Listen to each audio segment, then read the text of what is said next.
রোজ রোজ বিকেলে চায়ের সাথে আর বিস্কিট খেতে ভালো লাগে না। কী করি ভাবতে ভাবতে উঠে গিয়ে ভাবলাম ঘরে যা আছে দেখি তো এই দিয়ে কিছু একটা বানাই। কিন্তু এটা কী বানিয়েছি, কী নাম আমি বলতে পারবো না।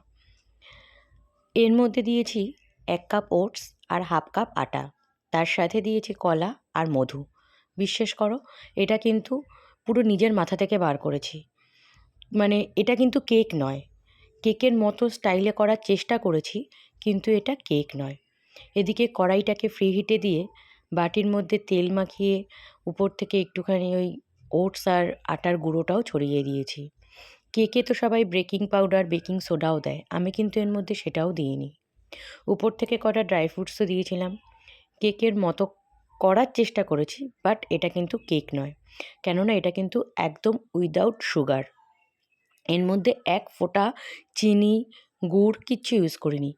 একটু হানি দিয়েছি ২ চামচ মতো। আর এইটা দিয়েই আজ বিকেলে আমরা বাড়িতে সবাই চা খেয়েছিলাম। জিনিসটা খেতে হয়েছিল মিষ্টির দোকানের মিল্ক কেকের মতো।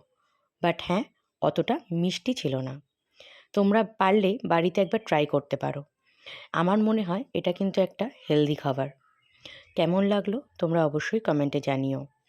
নিজের মতো করার চেষ্টা করেছি। যদি কিছু ভুল ত্রুটি হয় অবশ্যই সেটাও কমেন্টে জানিও।